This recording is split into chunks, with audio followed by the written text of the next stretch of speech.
Hello and welcome back to the Wallace branch.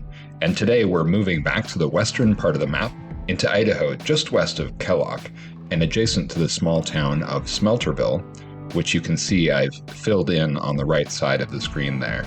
Doing the towns is largely a matter of repetitively pasting parts of existing towns and then doing the texturing and aligning the hand-laid road splines and so on. At this point, Smelterville has been filled in, but not too much more, and then there's this huge expanse just north of town where the actual Shoshone County Airport is located, as well as this gravel pit. As I've mentioned, I want the map to have industries to create operational interest, even if it's somewhat fictional in some cases. There are already 2 gravel pits on the route at Larson near Mullen, Idaho, and then one across the state line in Montana at Haugen, which we saw in the last episode. In this fictional aspect of the route, I imagine that limestone or sand is coming from this pit, and then maybe Larson is providing gravel, and then Haugen is where the cement is being made. And from there, it's sent back over Lookout Pass and down to Osborne for use in the Interstate's construction.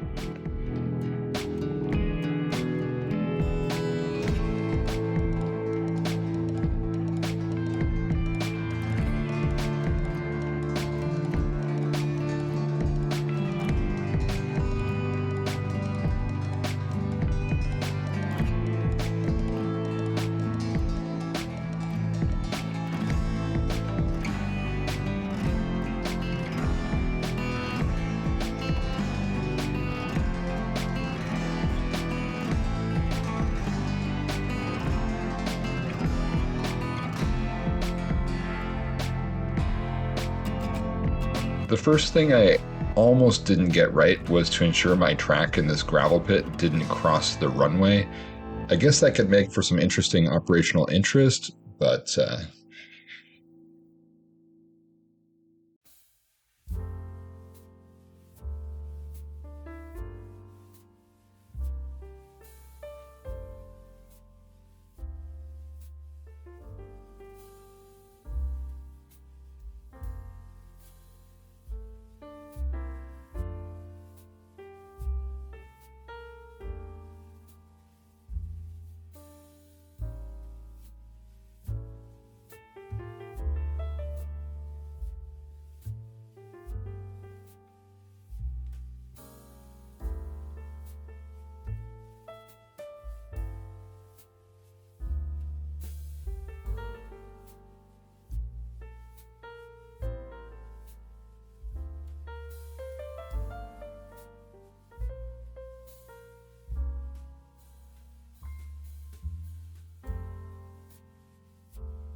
if you watched the last episode, you'll see that I used some of the same cyclone-style silos from my cement facility from Haugen.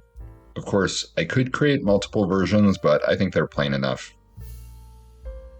Of the 3 gravel pits I've made, this one somehow came out looking the most convincing to me. And maybe that's just because it's based on an actual location and a reference, or maybe I just got the textures and colors to look a little bit more correct. I don't know if the single track serving this gravel pit looks realistic, but it's going to have to do for right now.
And so that gravel pit is already done, so time to look over here at the airport. First thing is, it really struck me how big this airport is compared to my mental concept when I just looked at the empty Transdem terrain.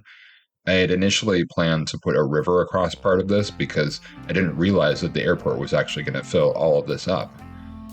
This is a pretty simple trick for making the runway textures nice and square, and I find it impressive that it takes 3 highway splines to create the runway.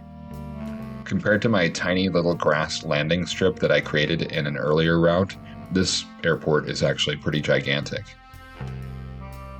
According to the airport's webpage, the airport was activated on April 1961. The runway is just a few feet over a mile long, and it's 75 feet wide. Air traffic control is at 122.8, which is the common frequency used by many small airports. The runways are numbered 7 and 25, which reflects their compass headings, and it's nice that the numbers are already available on the DLS for pasting down. The FAA recognizes the airport as a general aviation airport. As of 2014, the airport was estimated to be home to 10 aircraft, of which 9 were single-engine and 1 was dual-engine. However, an additional 2 aircraft are actually based at the airport even though they are registered in Montana. So adding it all up, the airport has 12 hangars and all of them are full, and there is a waiting list. If you fly into Spokane from the east, such as from Missoula, under visual flight rules, you will pass right over the Shoshone Airport at an altitude of 6,500. This flight path is called Shoshone Arrival.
Given how many hangars there are, I decided to create a couple custom ones, in addition to those that are on the DLS.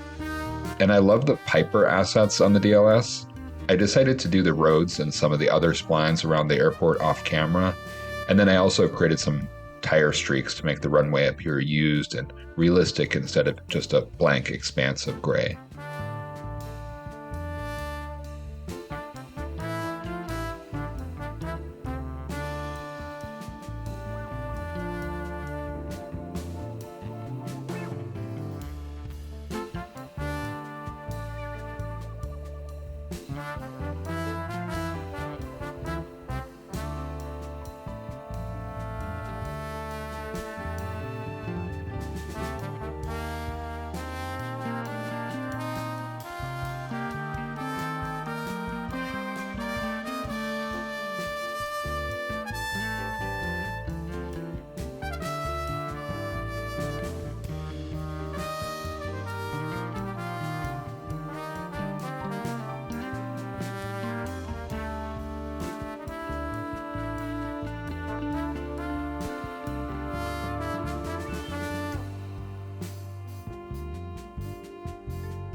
The final result is pretty good in my opinion.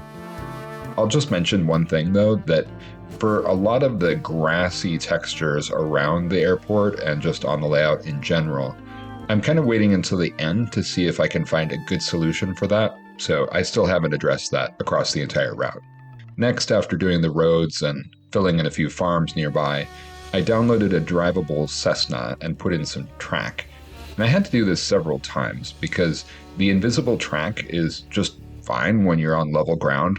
When the spline is way up in the air, it's really hard to manipulate the spline points. Like, nearly impossible. Like, close the game without saving and just start again, impossible. So that's why it's good to start with some sort of vanilla track and then replace it with the invisible track when it starts to look okay. And then you can put down a track mark for landing, for takeoff, for being airborne, and then test it out.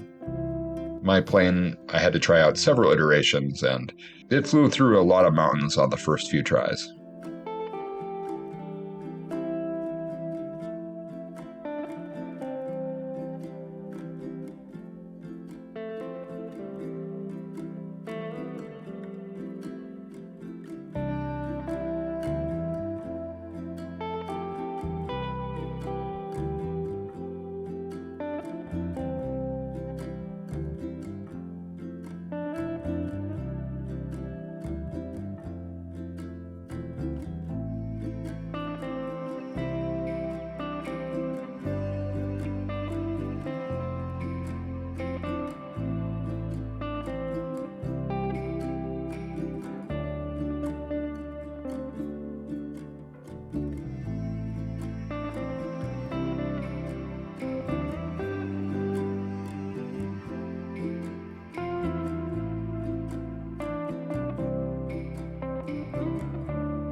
Anyway, there we have it, a perfect short video, and some fun areas of the map already filled in.